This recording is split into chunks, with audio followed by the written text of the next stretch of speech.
23 World Cup tournaments, 8 different champions, and not one of them deserved the trophy equally. Today we are ranking 10 of the most significant World Cup winning teams from the worst champion to the greatest, judged on the quality of football played, the dominance of the campaign, and the strength of the opponents they faced.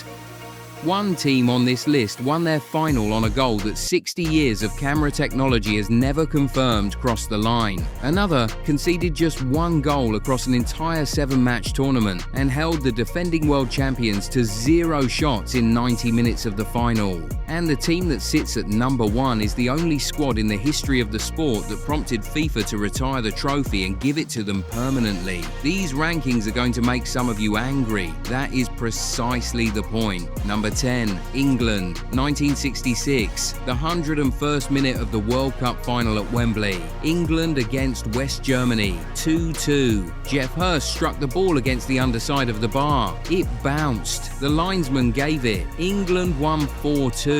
And whether that ball ever fully crossed the line is a debate that 60 years of camera footage has never settled. England were at home. Bobby Moore and Bobby Charlton were world class. The tournament produced disciplined, functional football, but the most important goal in English football history was given by a linesman who may or may not have been in the right position to see it. That is the foundation on which England's only World Cup was built. Controversial enough to sit at the bottom, not fraudulent enough to be removed from the list entirely. Number 9, France, 2018. France 2018 were magnificent. They had the best squad in the world. Kylian Mbappe at 19 years old, Raphael Varane, Antoine Griezmann, Paul Pogba. Their eventual 4-2 victory over Croatia in the final suggested a team of total attacking dominance. The reality was more complicated. France's path to the trophy was built almost entirely on counter-attacks and set pieces. They scored an own goal in the final before finding any rhythm of their own. Critics who watched the tournament closely called it one of the most tactically cynical winning campaigns in the competition's modern history. A team with extraordinary talent choosing conservative football rather than expressing what they were capable of. They won. Nobody can take that away from them. But you watched France 2018 and kept thinking that the quality of the squad deserved something more beautiful. The football they played was efficient. It was not joyful. And for a team that talented, that gap matters when you're ranking the greatest champions. Number 8, Uruguay, 1950. The 1950 World Cup did not have a traditional final. Instead, the last round was a 4-team group, and Brazil needed only a draw in their final match at the Estadio do Maracanã in Rio de Janeiro against Uruguay to be crowned world champions. The stadium held nearly 200,000 people. The whole of Brazil had already started celebrating. The trophy was practically engraved. Then Uruguay scored twice in the second half and won the match 2-1. The Maracanazo, roughly translated as the Maracanã blow, is still considered one of the most shocking results in sporting history. Uruguay were not the favourite. Brazil had outscored their opponents 8-0 in their previous matches, and Uruguay won by refusing to accept what the world had already decided. Alcides Gidgea scored the winner and famously said afterward that only 3 people had ever silenced the Maracanã, the Pope, Frank Sinatra, and Alcides Gidgea. Uruguay's 1950 triumph belongs on any serious list of World Cup champions. But the format means we cannot measure the squad against a full knockout run, which is why they sit here. And the team directly above them achieved something even more improbable, because they did not just beat the favourites, they beat a side that everyone in world football had already decided was unbeatable. If you are new here, subscribe to FIFA First Touch right now, because every week we break down football history, tactics, and the stories behind the sport's greatest moments in a way that will make you see the game completely differently. Hit subscribe and keep watching, because the teams from number 7 onward are where. This list gets genuinely difficult to argue against. Number 7, Argentina, 2022. No World Cup winning team has ever taken a more chaotic path to the trophy than Argentina in Qatar. They lost their opening match 2-1 to Saudi Arabia, one of the biggest upsets the group stage had ever produced. A side containing Lionel Messi, Lautaro Martinez, and some of the best players in South American football, beaten by a team ranked 51st in the world. It felt like a humiliation. What followed was one of the most dramatic tournament recoveries in the competition's history. Argentina won every match after that defeat, grinding through to the final where they met France and produced what most people now call the greatest final the World Cup has ever staged. 3-3 after extra time. Mbappe completing a hat-trick in the final 10 minutes to wipe out a 2-0 lead. Argentina winning on penalties. Messi finally lifting the trophy at 35 years old. The Saudi Arabia loss keeps this team from ranking higher. A true all-time great champion does not come that close to going home in the group stage. But what Argentina did afterward, the character, the recovery, the final, earns them a place in the top half of this list without any argument. Number 6. West Germany,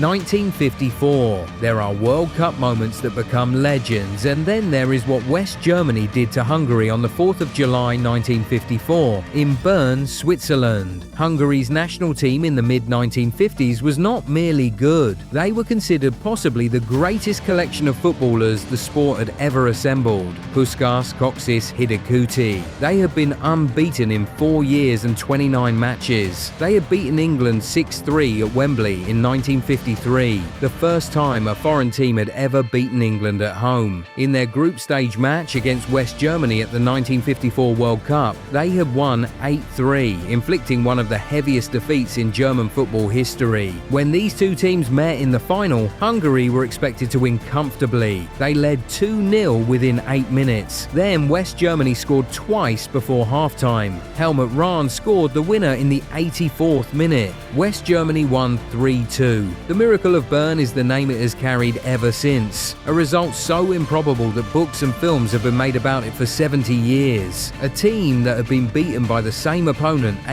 6 weeks earlier came back and beat them in the final. Football has never produced a more dramatic reversal. The next 4 spots on this list are where the arguments stop being about upsets and start being about something harder to measure, what it means to play the game at a level that redefines what everyone else thinks is possible. Number 5. Spain. 2010.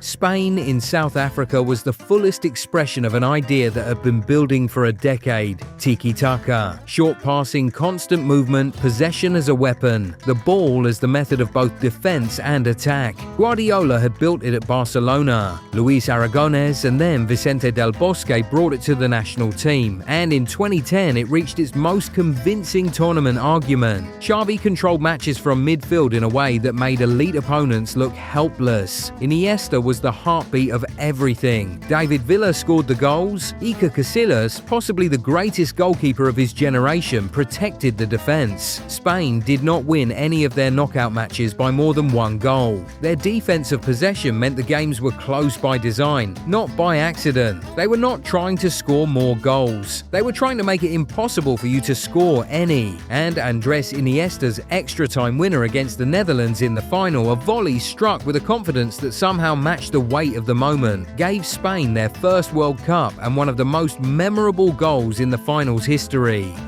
Number 4. Brazil, 1958. If Brazil 1970 represents the full expression of the Brazilian style, 1958 is where it was born. A 17-year-old Pelé arrived in Sweden with skills that made European defenders feel like they were playing against someone from a different era. He was not yet the icon he would become, but from the moment he started in the quarterfinals, he was the most captivating player in the tournament. He scored 6 goals, twice in the final against Sweden in a 5-2 victory. Garrincha, arguably the greatest natural dribbler the sport has ever produced, played beside him and gave opposing fullbacks nightmares in every match. Brazil 1958 gave football Jogo Bonito the beautiful game as a concept worth pursuing. It said that football could be art, that winning and beauty did not have to exist separately, that a team could attack with joy and defend with intelligence, and that the result of combining those two things was something no opponent could fully prepare for. Every great Brazilian team since 1958 has been measured against what those players started. That is the legacy of the youngest team to ever win the World Cup. And from here, the 3 teams that remain are the ones no serious football fan has ever fully agreed on. One of them may be the single greatest individual performance ever wrapped around a World Cup. One of them has a defensive record that may never be matched. And one of them is so far ahead of everything else on this list that the trophy had to be retired to make the point. Now subscribe to FIFA first touch before the top 3 begin, because the final 3 teams on this list are the ones people have been debating for decades and are still arguing about today. And one of them just played their tournament a matter of weeks ago. Subscribe and stay with us. Number 3. Argentina, 1986. If you could point to one tournament in the history of football and say that it belonged to one person, 1986 in Mexico belongs to Diego Maradona. He was 25 years old and at the absolute peak of his powers. He carried a squad that was technically strong but not necessarily the best in the world. West Germany, Brazil and France were all serious contenders, and he turned it into world champions through performances of individual genius that the sport has never fully replicated. The quarter-final against England contained 2 of the most famous goals in football history in the same 20 minutes. The first was a punch of the ball into the net with his left hand, invisible to the referee, which Maradona described afterward as the hand of God. The second was a 60-yard run from inside his own half-past 5 England defenders and the goalkeeper, which was later voted the goal of the century by a worldwide public. Both goals happened in the same match, by the same player, within 6 minutes of each other. Argentina beat England 2-1. They beat West Germany 3-2 in the final, with Jorge Burruchaga scoring the winner in the 83rd minute after West Germany had pulled back from 2 goals down to tie it. Maradona did not score in the final. It did not matter. He had already spent an entire tournament proving that football at its highest was a personal argument, and no argument can be made against him more convincingly than Mexico 1986. Number 2. Spain 2026. The case for Spain 2026 as the second greatest World Cup winning team in history rests on a single number. 1. Across 7 matches, from the opening group game to the final at MetLife Stadium in New Jersey, Spain conceded exactly 1 goal. 7 clean sheets for Unai Simon, a World Cup record for a goalkeeper in a single tournament. And Lamine Yamal, 19 years old, became the youngest player to ever start a World Cup final, collecting the trophy in the same tournament as Lionel Messi, the man who had been photographed holding him as a baby at Camp Nou 17 years earlier. The final against Argentina, the defending world champions, produced the most statistically dominant defensive performance in World Cup final history. Argentina, a squad containing Messi, Alvarez and Fernandez, did not register a single shot in 90 minutes of normal time. Not one. Emiliano Martinez made 12 saves across 120 minutes, the most any goalkeeper has ever made in a World Cup final. Enzo Fernandez was sent off before extra time, reducing Argentina to 10 men. Spain was so completely in control that when Ferran Torres scored in the 106th minute, it felt less like a winning goal and more like a verdict being confirmed. Spain came into 2026 carrying a 37-match unbeaten run, tied with the all-time record held by Italy from 1935 to 1939. They extended it to 38. They won the tournament without breaking a sweat. They leave it with the most commanding defensive record in World Cup history, and the argument that no European nation has ever assembled a more complete tournament-winning performance. The only team on earth with a stronger case sits directly above them. Number 1. Brazil, 1970. There is no argument. Brazil 1970 played in 6 World Cup matches and won all 6. They scored 19 goals. They conceded 7. They played football in a style that was so far ahead of every opponent they faced that FIFA made a decision no governing body in any sport had ever made before or has made since. They retired the Jules Rimet Trophy permanently and gave it to Brazil to keep forever.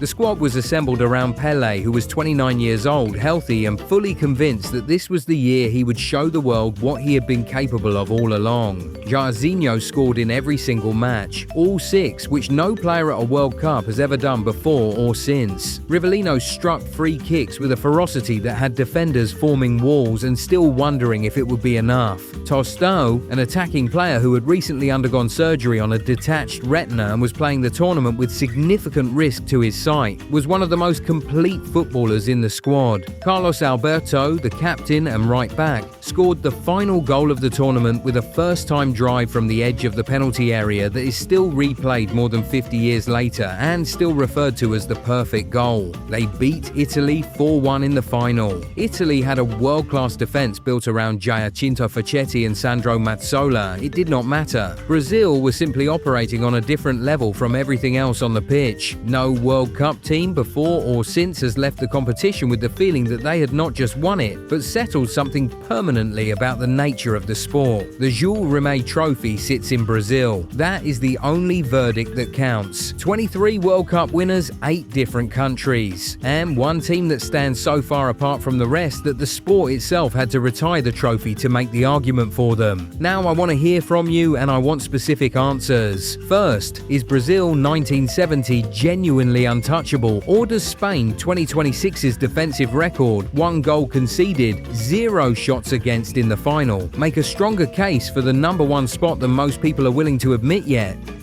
Second, is Argentina 1986 the greatest individual performance ever attached to a World Cup? Or is Maradona's genius the only reason that team is this high? And third, which team on this list do you think is ranked too low, and which one is ranked too generously? Drop all 3 answers in the comments. Subscribe to FIFA First Touch if you want more debates exactly like this one, because every week we argue about football history properly. We will see you in the next one.